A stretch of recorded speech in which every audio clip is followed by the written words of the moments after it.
Welcome to Extraordinary League, an actual play RPG podcast brought to you by Smash Fiction. I'm Dan Mulcairn, your game master.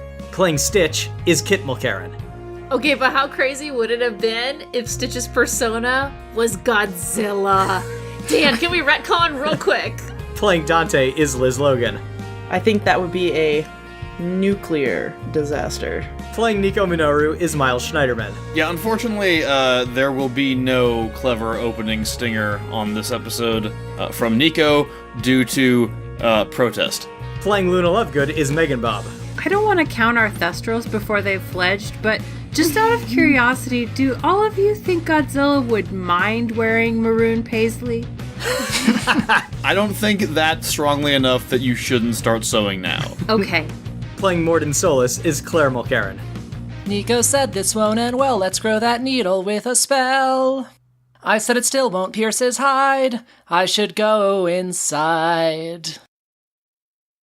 Then I saw some things, many terrible things that I never wanted to see. There was rotting flesh and a mysterious gel, so I puked in my mouth, and that helped with the smell. And as for the radiation, well, you don't want to know. Then I saw a glow at the back of his throat, and my heart fell out of my butt. Between razor teeth and atomic snot was not a great place to inject a shot. So even if they shut their peepers, turns out kaiju are light sleepers, and though this task was novel, new is different than good. Dan did say last time when I did the Agony song that I do get bonus karma anytime I do an Into the Woods song. You're right. That karma will all be given to you at the end of the campaign. All right. Oh, great. Great. Previously, you journeyed into Phyrexia to claim one of the 5 gems needed to defeat that parasitic plane, but your mission has evolved quite a bit. Joined by the talking cat Morgana and the soul edge-wielding Michonne, you decided to attempt to free the Green Praetor Godzilla from Phyrexian control. After several of you unexpectedly managed to tap into your personas, mythological manifestations of your subconsciousness, you arrived at Godzilla's mountain-sized fortress, and Mordin injected the giant creature with a Phyrexian antidote. All that's left now is to shift into the metaverse and take out the Phyrexian parasite there, but Mordin is lying unconscious, and Godzilla himself has noticed you, and isn't especially happy to see you. So, here's the scene. Mordin just got spit out of Godzilla's mouth. Nico attempted to cast a sleep spell on Godzilla, but hit Mordin instead. Dante rushed to catch Mordin as he was falling unconscious out of the sky, and did so.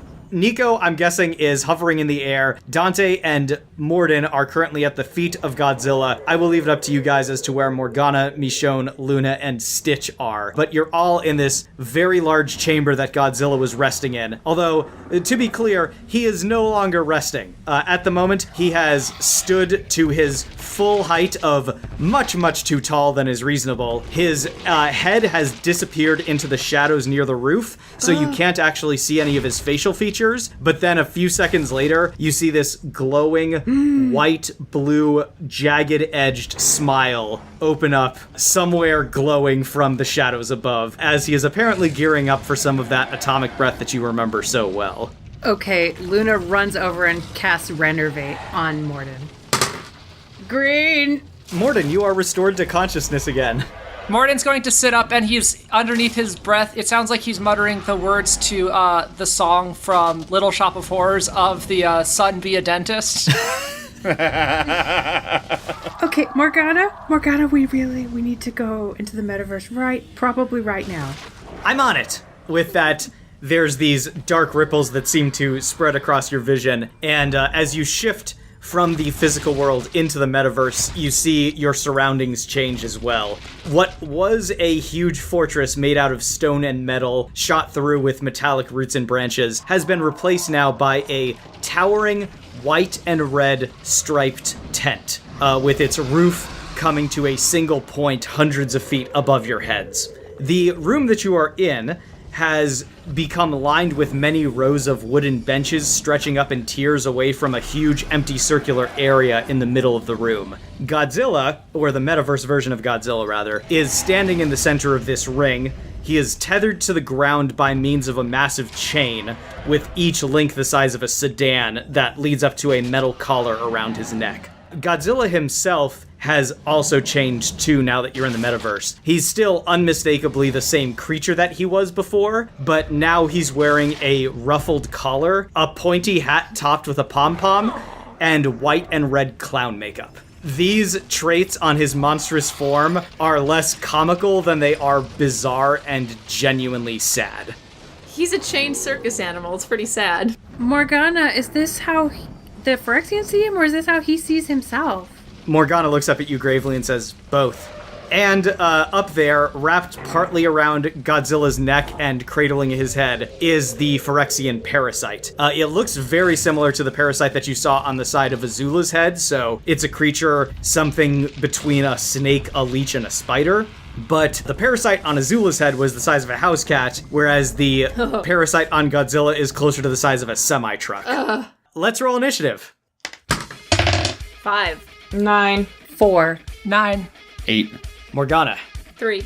And Michonne. 7. And just to remind / let you guys know, those of you that awakened your personas in the last episode, I've sent a Google Doc with the details as to what powers specifically your personas grant you. Those are available only when you are in the metaverse, as you are right now. Dante, you are up first. What would you like to do now that a giant metaverse Godzilla is looming above you? He's tethered, right? That's correct. Where does the tether start? You guys are sort of standing in, like, it looks like the big top of a circus, so, like, there's bleachers all around you and then a big ring in the center. The chain that is attached to his collar leads down to the very center of this ring. I want to run up the chain to his shoulders. Yeah, you can do that. Do you want to do something else while you're up there? So I summon the spectral version of Fenrir. Fenrir is going to do a Bufu, which is ice damage to one target, and I want him to target Godzilla's neck in the hopes that it stops fire breath. Interesting gambit. Let's see that. Let's see that check. It's a bold strategy, Cotton. Let's see how it works out. That is a yellow. Nice. So Dante runs up the chain, pulling off his mask. A giant spectral wolf appears behind him and lets loose a blast of ice, which slams into Godzilla's neck. That blast of ice would probably have, like, cut a building in half. It just seemed to kind of, like, annoy Godzilla. But it did, made a dent. Mordin, it is your turn. What would you like to do? He pulls himself up to his feet and he says, I don't know what happened when I was in there. His breath must have had some sort of knockout effect or something happened to me when I was in there. Yeah, definitely, that was it. I still feel like I'm hallucinating or something. It feels like there's something on my face. Mordin, you realize you are wearing a mask. Hold on, let me just try to... I can't get it off. So Mordin's gonna try to rip the mask off of his face. You hear a voice inside your head say, I am thou. Thou art I. As a spectral form appears behind you. This is your persona, Prometheus. Yeah, so Prometheus is a Greek titan. Oh, that's the one you're being? Wow. Oh yeah, what I picture him looking like is, since in the mythology he's chained to a rock, I picture him being covered in chains. I also picture him having, like, around his head sort of like a vague aura of fire and maybe like burning eyes because of his whole association with fire. Also, there's a giant, like, stylized heart missing in his chest that just, like, kind of cut through him, just an enormous hole. And there are some buzzards flying around him at all times. And yeah, he's just surrounded by enormous chains that are chaining him to the ground. All right, cool. So, Mordin, you have your persona unlocked, and it is your turn. I'm gonna shoot a bunch of fire at this guy with Agi. All right, so you are directing your persona Prometheus, and he shoots these big jets of fire in Godzilla's direction. Go ahead and roll for it. Wait, are you going for Godzilla or the Parasite? The parasite. Okay, when you are targeting the parasite, you are at -2 column shifts to your attack, because it is very high up, and Godzilla is frequently in the way. Prometheus! I got a green. Yeah, you managed to nail the parasite. That bolt of fire splashes across its gross, rubbery body, and the thing lets out this shriek that sounds sort of like electronic feedback as it writhes on Godzilla's shoulder. Nico, you are up.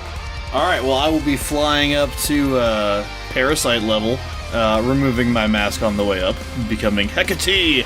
I'm gonna go ahead and do some psychic damage to the Parasite there. That is a green.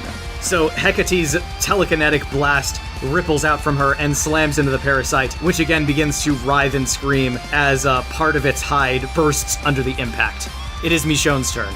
I guess she should probably start climbing. You said there was ropes and shit, chains? There is one chain that leads up to Godzilla's neck, yes. Okay, she'll start climbing that. All right, cool. She's not a superhuman like Dante, so I'm going to say that takes her whole turn. It is Godzilla's turn. Godzilla turns and looks at Nico, who's flying right in front of his face, and he starts going at her with some claws and some bites. Nico, this thing is hitting much faster than you would think something of its size could actually move. It swings at you first with one claw, then another, and then it opens up its enormous jaws and takes a snap at you. Those of you that are on the ground can more feel than hear the sounds of the impact from where you are, as there's just like these shockwaves that ripple outward from the impact. Nico, Godzilla hits you 3 times. Your shield, however, is up, and so it takes 3 hits and goes away. Okay. Godzilla has destroyed your shield, but you, at the moment, are untouched. Your shield is fucking impressive to take that many hits from Godzilla. Stitch, it is your turn. Stitch is gonna yell to Lace, "Can you talk to him?" Lace swivels her head around, looks at you with her, like, big round eyes and just, like, cocks her head in utter confusion. "Talk, Dinosaur, say we're trying to help." So Lace is gonna awkwardly, very meekly, her head low, her eyes looking up at Godzilla, and begins to like just lots of submissive posture in trying to relay this information. Godzilla does not seem to respond. What is this little a knoll at my feet? Stitch throws Lace his guitar Marlene and then goes running up the chains. Okay, you can get to the top. You pass Michonne on your way up, who's still climbing up the chain. So you can get to the top by the end of your turn. Can I actually stop and pick her up? Sure. He, like, passes her, and then he comes back and is like, "You never lift?" Yes, please. So he lifts her completely up, almost like Princess Carrie, but holding her above his head, and just goes pounding up the chains. Great. All right, so that's your turn. So you bring Michonne up the chain along with you. Now the two of you and Dante are at Godzilla's shoulder. Welcome. And that brings us to Luna. Okay, I'm gonna cast Levicorpus on the parasite and try to get it hovering on its own instead of attached to Godzilla. Interesting. Okay, yeah, make your psyche check with a -2 penalty, please. Nope. That is a white.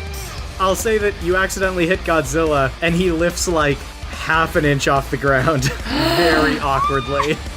He looks more confused than anything, but the parasite seems just fine. And that brings us to Morgana.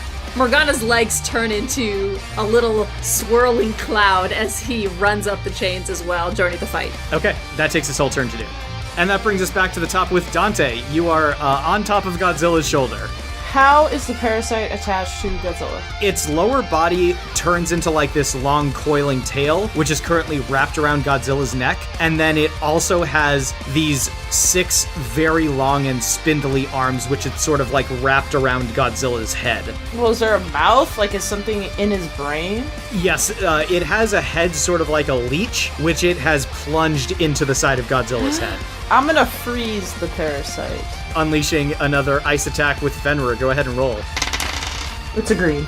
All right, the parasite takes another big hit. And this time, the hit from the ice actually seems to propel it off of Godzilla's shoulder. Its tail, like, uncoils and its arms detach, and the thing goes falling to the ground far below, hitting the floor with enough force to crack the ground. Godzilla actually stumbles backwards several steps, shaking the ground as he does so, and would have fallen to the ground, but the chain is sort of keeping him upright. It looks like Godzilla is stunned, and the parasite is now on the ground and still looks very alive and very angry. It is Mordin's turn. And I imagine I'm now like the only... Me and Lace are holding down the ground, right? Just me and Lace and the parasite? Yeah, you, Lace, and Luna. Everyone else ran up to Godzilla's shoulder. So great. This parasite, I'm gonna say, like, lands right in front of you. Dan, Secunda, what's the, flavor of that? It just sort of looks like this weird colored ripple that appears around someone and slows them down. Could it instead be me covering him up in chains because I'm Prometheus and I have chains? I have no objections to this. Yeah, I'll do that. I'll do Secunda on him. That is a yellow then. -1 column shifts to its attack rolls for 3 rounds. So yeah, these spectral chains seem to cling onto several of its arms and its tail, slowing it down considerably. And that brings us to Nico. Nico is going to back up off of Godzilla, and we'll be casting Shield again. Bankarok Santa Kulioth. So 3 glowing motes of light spring up around you, ready to shield you from any kaiju that decides to attack.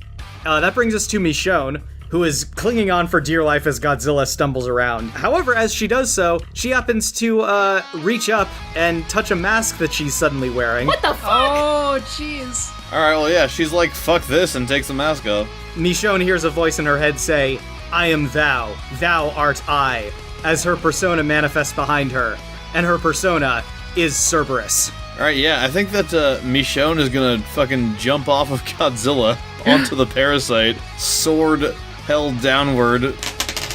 Doesn't matter, it's a white. She lands kind of like Iron Man style on the ground next to him, bunch of cracked rock all around her, but does not hit the parasite. Godzilla is stunned, so he loses his turn. The parasite, however, is not stunned, and suddenly skitters to its feet in a blur of motion, turns and looks at Mordin, who just tried to chain it down, and leaps at Mordin with all of its claws. Oh, Mordin, you're so lucky you cast that spell on him. Oh yeah, the one that gives him -1 column shift? Yeah, because that would have been a red. Oh, cool. Instead, it is only a yellow, so this thing lands blow after blow on your shield with 4 of its claws, so you take 40 damage. Alright, that takes my shield down. That brings us to Stitch. So Stitch is up at Godzilla's shoulders. Yes. He's gonna look at Godzilla and his face paint. Stitch's ears are gonna droop, and then his brows furrow and decides this collar needs to go. And he's gonna try and break that collar, just rip it right the fuck off. Give me a strength check, please. Okay. I'm gonna say this matters to him a lot, so karma. Yeah, that's a red. Nice. The collar comes apart like paper in your hands, and you throw it down to the ground dismissively. Lace is gonna look at the guitar in her hands, look at the parasite, and then rock. All right, do it. That's a 3. Yeah, you hit the parasite, or rather, Lace hits the parasite with a wall of sound from Marlene. And that brings us to Luna. Can I pull out Venusaur? You may. Venusaur, I need you to cast Sleep Powder probably right now. Venusaur pops out of his Pokeball and turns to oblige. Who are you casting Sleep Powder on? On the parasite. Man, oh man, this parasite is rolling very well. The parasite shrugs off the Sleep Powder. Dang it. You did it the best you could, it's okay. Venus, Venusaur says as though to say, now it's personal. It is Morgana's turn. Is Godzilla still stunned? Yes. Okay. Stitch is gonna smack at sleepy Godzilla, trying to, wake him up. Hey! Hey! Morgana's gonna say, step back, I got this. And pulls out a little paper fan and is gonna use his Harisen to slap Godzilla awake. Okay, so yeah, Morgana runs up to Godzilla and smacks him with a paper fan, and Godzilla shakes his head, suddenly not stunned anymore. Stitch is like, here's your chance. Squish the bug. We are back to the top with Dante. So the parasite's still on the ground, right? It is on the ground, yes. I am going to do a double suplex, pile driver, elbow slam, bilateral knee slam, Oh my god, other Liz. elbow slam This is with painful. a headbutt Scooby-Doo. Not the Scooby-Doo at the end. That's not even physically possible. And before I jump off, I go, where are you? And then just launch myself downward. I'm gonna have to use karma because this has to work. I rolled an 81, and I'm just gonna go ahead and take it to red. All right, yeah, in Devil May Cry terms, you got an S rank on that attack. Triple S, Dan, please. And that's some extra damage because you just jumped off of Godzilla to deliver this attack. Oh my god! It's beautiful! Dante just jumped off of Godzilla! So you land on this thing with enough force to rupture something as this, Ooh. fountain of ichor spurts out of its ruptured hide, and it begins to squeal with that ear-splitting electric feedback sound as Dante lands very gracefully, a few feet away from where Michonne landed not quite as gracefully. It is Mordin's turn. I'm gonna try to neural shock it. The parasite takes the blast of electricity from your Omni Tool, Mordin. However, it shakes it off and is not stunned. Yeah. Nico, what would you like to do now that your shield is back up? Nico's gonna look over at Dante and be like, no, that's not how you do it. Nico's gonna hold out her staff and say, big elbow? Yeah, gigantic fucking elbow is gonna come crashing down on the parasite. Just like a huge elbow. You're on a real, like, summoning disembodied body parts kick. I am! You know what? Can you blame me, though? That's a yellow. And that, my friend, is a direct hit with a giant disembodied elbow directly to his Phyrexian parasite. That's cheating. Miles, it is Michonne's turn. Michonne will attack it with Soul Edge again. That will be a green. Yep, this time she lands the attack with the Soul Edge and slashes into this evil thing with another evil thing. The parasite is going to act now. It has been writhing around angrily as you guys keep landing blow after blow on it. And at this point, it raises up its weird leech-like head, and these psychic pulses begin to ripple out, filling the entire room. I need everyone to make a psyche check, please. Mordin got a white. I got a white. Nico got a yellow. I also got a yellow. Michonne got a yellow as well. Well, Stitch got red. Lace got green. Morgana got white. Godzilla and Lace are both stunned by the psychic assault. Mordin, Luna, and Morgana are all being mind-controlled by the parasite. Oh, shit! That's good. That brings us to Stitch. Uh-oh. Elvis! Ghostly Elvis appears behind him, pompadour blowing majestically despite the lack of wind. I'd like to think he shoots lightning bolts out of his pompadour. Oh, fuck yeah! Yep, Stitch is going to cast Zeo through Elvis. Just barely made it. Okay, Elvis shoots a lightning bolt from his pompadour, which strikes the parasite far below. And Lace is stunned. That brings us to Luna, who is under mind control. So yeah, you point your wand and use Confringo. A jet of flame shoots out of your wand and hits Dante for 40 damage. That's mean. And Luna, at the end of your turn, you may make a psyche check. Alright, I got a red. Luna, you have broken out of mind control. Perhaps the pained cries of your own companion from your own spell helped you to get out. It is Morgana's turn. He is under mind control. He's gonna go for Stitch. Oh, it is a green, though. Okay, Morgana runs at Stitch and begins hacking away at him with his sword. Stitch, you take 9 damage. Hey, stop. That's not really doing anything. Yeah, Stitch's body armor completely ignores that. All right. And then at the end of Morgana's turn, he may make a psyche check. Morgana, no! Nope, he's still very... Still mind controlled. very zombo. Okay, we're back to the top with Dante. I'm gonna run up to the parasite.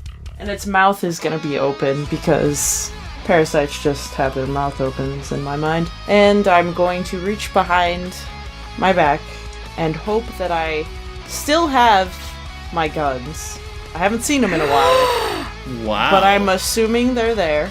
And I find my guns. And I put my hands on them and decide I don't need these. Just kidding. I pull them out. And then I stick them into his mouth, up halfway into his throat, and pull the triggers. Okay, first one is green. Oh my god, I got the exact same one. Green. So you deal 20 damage to the parasite as you unload your guns directly into its mouth. Mordin, it is your turn. You turn and use Incinerate on Michonne. Don't worry, guys. It's gonna be fine. No, that's a white. She's fine. The Incinerate, contrary to everyone's expectations, goes flying harmlessly past Michonne. Mordin, you may make a psyche check at the end of your turn to see if you can get out of this mind control. Barely a green. I don't know if that's good enough. You are stunned, but you are no longer mind controlled. Sweet. Nico, it is your turn. Yeah, I'm gonna do some more psychic damage to it. I think I'm gonna fly down and use Psi, my Hecate ability here. Yeah. That is a green. You nail this thing, and it is not looking especially happy at this point. It is Michonne's turn. Michonne is gonna use Soul Edge again. Yeah. And that's a white. All right, so she takes damage and does not hit the parasite. It is now the parasite's turn. The parasite turns and scuttles back over to Godzilla, and it is going to try to reattach itself. Wow. Yeah, it does so. It basically, What the fuck? springs up off the ground, scuttles partway up his torso, and then just leaps, clinging to the side of Godzilla's head again. You can see that Godzilla is now back under its control, and the parasite is replenishing its health. Damn it. It is now Godzilla's turn, and Godzilla is back under mind control. Godzilla turns towards all of you that are still on the ground and opens his mouth, and a giant jet of atomic fire comes out. I'm gonna need all of you that are still on the ground to make an agility check, please. Mordin doesn't have shields right now, so that's good. Well, I should be fine. I got a red. Nico got a fucking yellow, even though she's only got a typical agility. You can't dodge if you're stunned, right? That is correct, yes. All right. Oh, so Mordin can't dodge. In an absolute miracle, I got a yellow. Michonne actually also got a yellow. You guys see the blast coming and immediately start scrambling out of the way. So this thing actually like hits the ground a certain distance away from you. Those of you that rolled more poorly were closer to the actual ground zero of this blast. But then there's just this wave of fire and radiation that explodes out from the impact point and knocks all of you over with varying degrees of force. Oh my god. Dante, you managed to only take 30 damage from the hit. Oh my god, and I got a red. Are you fucking kidding? Nico, Michonne, and Luna each take 50 damage. Okay, so my shield absorbs it. Now, Luna, you have Venusaur out, so I believe he takes the hit. So he passes out then. No. Yep, so Venusaur faints. Okay. Oh no. Mordin, you take 100 damage. Oh, Lace does. Oh boy. Mordin and Lace are completely lifted off of their feet and tumble painfully across the ground until they come to a stop with this blue-white atomic fire still burning on various parts of their motionless bodies. Stitch, it is your turn. Oh my god. He's gonna fucking rage on this parasite. Okay, you are taking a penalty to it because it is back on Godzilla's head. Penalty this dick. Definitely karma. Stitch is gonna try to rip this parasite off of Godzilla. Okay, Yeah, just assume that. Take that to a red. great. Stitch, you grab onto this parasite and pull with all of your might. One of its legs actually pops off in the process, and it's just like clinging to the side of Godzilla's head, but you have wrenched this thing off and throw it to the ground. Godzilla is back. I'm gonna hold it. Okay. I'm grappling this. All right, bitch. great. Yeah, you're still holding on to it. Godzilla is back to being stunned for one round with the parasite removed, which brings us to Luna. I don't even know what to do. Everything's on fire and terrible. Help me! Why is Dante all of a sudden? You only took 30 fine. points of damage. Just scratch? Okay, I'm casting Farula. I'm gonna try and do some remarkable healing to Mordin. I got a green. Luna, you wave your wand above Mordin, and for like several long seconds, it does not look like anything happens.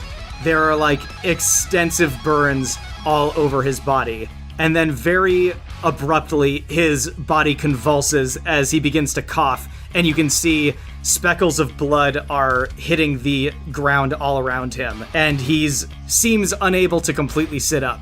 Mordin, at the moment, you cannot see or hear anything, Oh, jeez. and you are feeling deeply nauseated. Okay. All right. Okay, it is Morgana's turn. He is still up on Godzilla's shoulder. He is still mind-controlled. He's going to run over and continue attacking Stitch with his sword. Green? Yeah, again, he hits Stitch. Not hard enough to do any damage to him, though. Okay, alright. We are back to the top now with Dante. What is the health level of the parasite? It was critical. It has since recovered a lot of its health by reattaching itself to Godzilla. However, Stitch just pulled the parasite back off. So, still recovered, but not great. Because Dante is currently enraged, and I am debating Devil Trigger. Yeah, I feel like it's dramatically appropriate. So dark lightning envelops you as you assume your more demonic form. And you can go to town on this guy if you want. With a hellish scream, I am going to bare fist barrel into the parasite and literally rip out its insides. Karma. I'll take it to a yellow. Dante, you plunge your fists into this thing and tear it in half. Jesus. Jeez. Sweet revenge. Is it dead? It is very dead. Dante is Okay. now holding two dripping halves of a parasite. Sick rip, bro. I'm just gonna go real dark and say spittle is coming out and I'm furious because I just saw Mordin cough up blood and I'm really fucking angry. Godzilla roars in pain and anger before slumping over, landing on the ground with enough force to send cracks splintering through the ground, sending everyone stumbling to keep their footing as he hits. You guys are still in the metaverse, and you see his shadow self seem to dissolve away into motes of light. What about Morgana? Is he free? Morgana is no longer mind-controlled. He lands on the ground, sort of like looking around in confusion and shaking his head as he comes out of it. Stitch is gonna look over at Mordin and see he does not look well, but he's up. And then he looks over at Lace and see that she is a smoldering pile right now. Parts of her flesh aren't even there anymore. Like, I'm gonna say, like, parts of her are just like burning bone, and Stitch is like, no! And runs over. Wake up! Get up! He panics and remembers he has a thing on him, and he pulls out this weird coin that he got a long time ago from the tiny T-Rex, and he, in desperation, opens Lace's mouth and puts it in there and then closes it and, like, is holding her muzzle closed, like, trying to get something to happen. Just work. Do something. After several long moments, Lace's one eye opens, and then the second one, and she slowly and gingerly climbs to her feet. The flesh begins to spread back over her exposed bone and muscle. The fires are put out on her, and her burn damage is completely restored. And she just looks like a normal dinosaur now. Lace! And he glumps her around the neck, hugs her tight. She looks more confused than anything. I run over to Mordin. Mordin's gonna, like, look at the blood that he's been coughing up and say, nausea and vomiting, headache, fever, definitely acute radiation sickness. High dose of ionized radiation like that, probably not gonna be very good for me. I'll have to run more tests when I get back. I'm speechless, and I want to say Mordin, like, stumbles a little bit, and I, like, catch him, and I pick him up and, like, carry him, wedding style. Like, I'm really hurt by this. His hurt caused me to go into Devil Trigger. Have you reverted back now that the parasite was torn in half? Yeah, and I'm gonna say, like, I'm super, like, disheveled and, like, panting heavily and just very angry. Like, no one's seen this side of Dante before. I'm furious. Lace and Stitch walk up, and Stitch's ears are, like, tucked back sad, and he's looking at Mordin all concerned. He's just like, is he okay?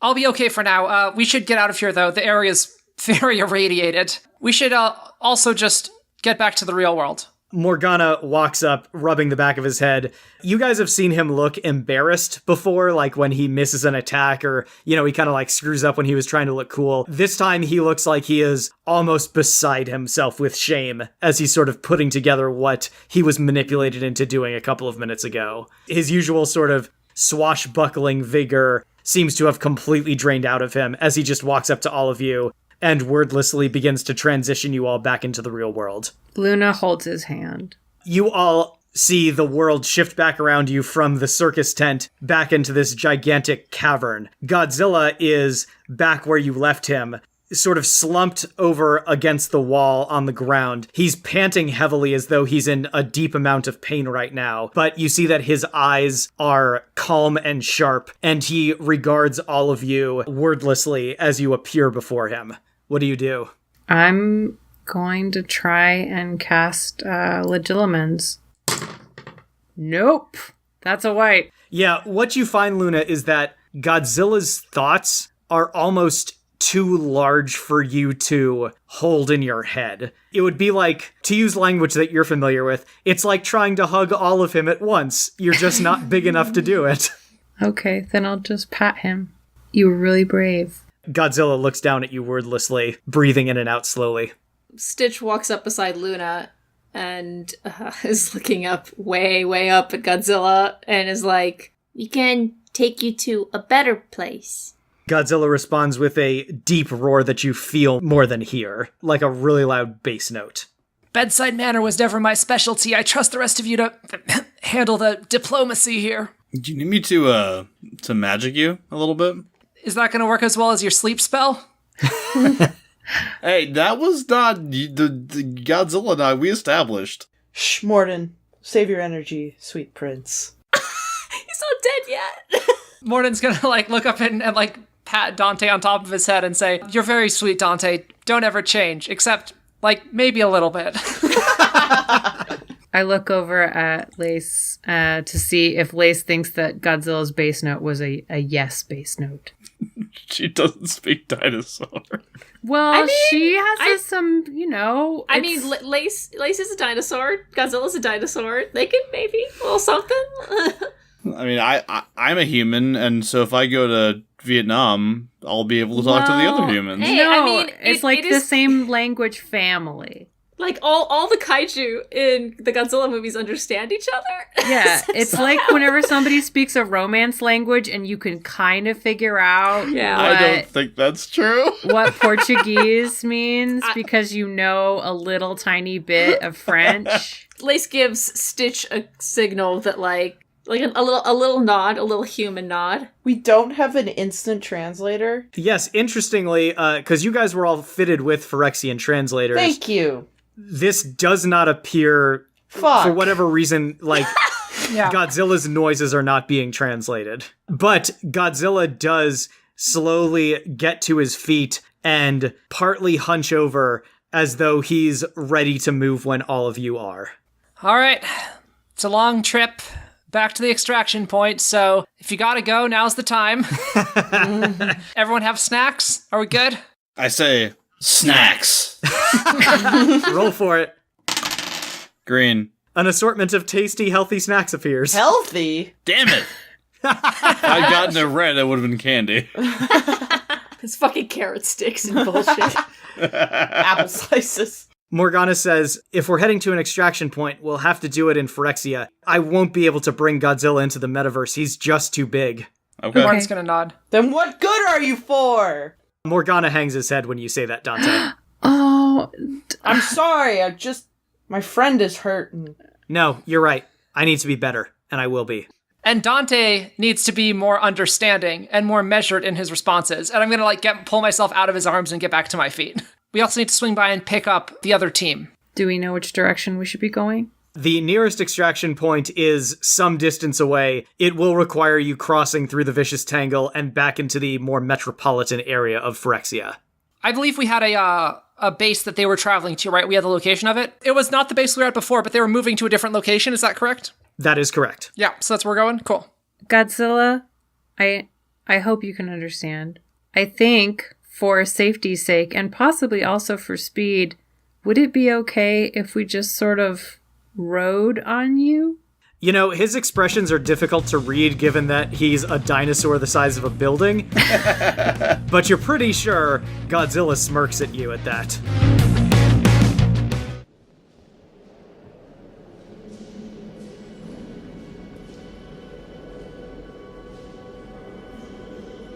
Elsewhere in Phyrexia is a large room of carved stone and worked metal, where towering pillars support a vaulted ceiling high above.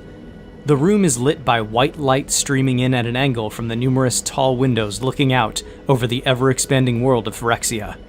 Alcoves built into the walls contain trophies of various kinds, taken from the worlds that Phyrexia has conquered and absorbed. These alcoves, and their trophies, number in the thousands. A long vermilion carpet stretches the length of this room, cutting a path to the foot of a magnificent golden throne on an elevated dais up against the far wall. Above the throne is a huge work of stained glass, depicting the 5 praetors of Phyrexia, posed in reverence beneath the metallic visage of their god, the father of machines, who holds a stylized rendition of the multiverse itself within his gauntleted hand. The throne currently sits empty, and the only people in the room are Lex Luthor and Azula. Luthor stands a respectful distance from the throne, outwardly projecting a sense of calm, but careful observers might note the occasional nervous twitch of his hand or clenching of his jaw. Azula, on the other hand, makes no effort to conceal her feelings. She paces around the room like a caged predator, flames and lightning occasionally leaking from her eyes or trailing in her footsteps. She keeps stealing glances at the empty throne, as if expecting it to go off like a loaded weapon at any moment. Finally, her anxiousness wears away at even Luthor's practiced stoicism. "Will you please stand still?" he says to her from across the room. Azula fires a glare back at him. "In case you hadn't noticed, Luthor, I'm feeling a bit on edge right now and would love to cut loose with some fire, so by all means, keep patronizing me." Luthor's jaw clenches tighter. He normally wouldn't let Azula get under his skin like this, but his nerves too are frayed, much as he would never admit it. "Your empty threats don't scare me. You wouldn't dare risk damaging Father's throne room in a fit of petulance." Normally he would leave it there, but Azula's continued obstinance has worn down his self-control. "Besides, the thought that you could ever pose a real threat to me shows you to be either incredibly arrogant or impossibly stupid." The temperature in the room suddenly spikes as heat radiates off of Azula in visible waves. I'm the arrogant one? I'm the stupid one? I came to you, Luthor. I told you that we had intruders in Phyrexia that needed to be dealt with, and you didn't listen. You said they were nothing to be worried about. The stupidest thing I did was listen to you. A retort begins to form on Luthor's lips when a crackling portal the color of ink opens between the two of them, and a newcomer steps through. The figure is hunched beneath a tattered red robe. All that's visible of him are his shriveled gray hands wrapped in strips of gauze, and a desiccated face, gray skin tight against the skull underneath, red eyes burning with ancient malevolence. Ah, the mewling of helpless children. Do you feel the touch of death creeping closer, children? Is it the knowledge of your impending mortality that causes you to lash out against each other? Azula scowls at the newcomer. Finally decided to leave your pyramid, Mum-Ra. The Black Praetor's lipless mouth peels back, revealing a hideous grin of sharp teeth. Of course. I received the same summons that the two of you did. It would not do to displease Father after all. His grin widens. And yet somehow I suspect that's exactly what you have done. Luthor scowls.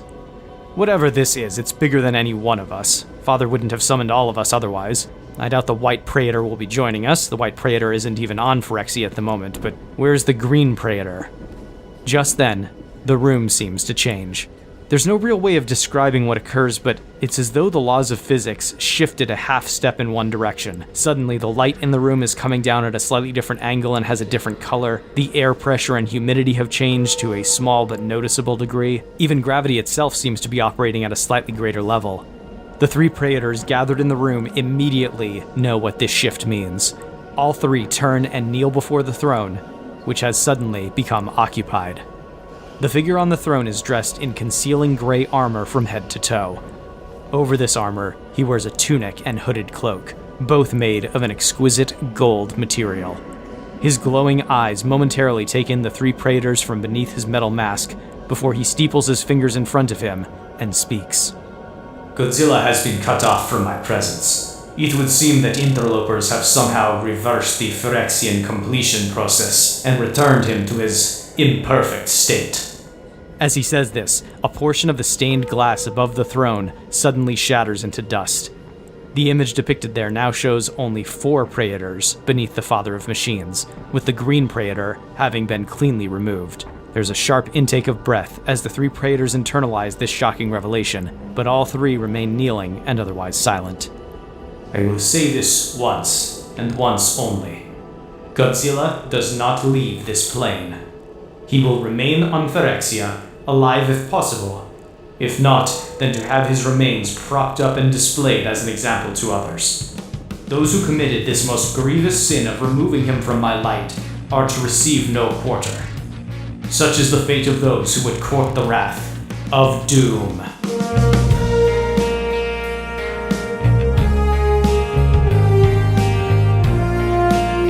Extraordinary League is produced by Dan Mulcairn, with logo design by Claire Mulcairn. Special thanks to Kevin MacLeod at Incompetech.com for our theme song, Motherload, and to TabletopAudio.com for our background music and ambient sound effects. You can find us on Twitter at SmashFic Podcast and search for the Smash Fiction Podcast on Facebook, Tumblr, and YouTube. Subscribe on Apple Podcasts or your podcatcher of choice, and if you leave us a good review, we shall become more powerful than you can possibly imagine. Smash Fiction is made possible thanks to our supporters on Patreon at patreon.com/smashfictionpodcast. Please consider donating as little as $1 each month. It helps us keep the show going, and we have great rewards and extra content for those who help us out. If you have any suggestions, feedback, or other contributions, send them to us at smashfictionpodcast@gmail.com and help us continue the fight.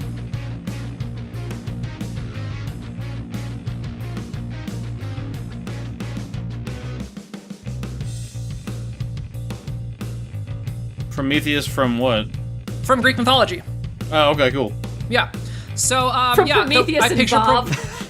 I mean, I imagine there's a bunch of characters named Prometheus and also a shitty Alien sequel, so, you know, what are you gonna do? Yeah, so who is Prometheus? Just the entire movie, the shitty alien sequel. Just a whole movie. That's my DVD copy of Prometheus. that's like, it's like Steve Mnuchin's Persona.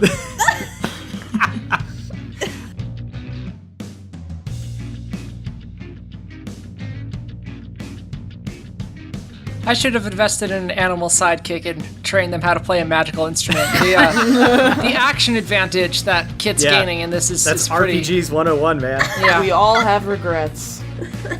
That's why Not the me. Ranger Bard is the best class combination. Yeah.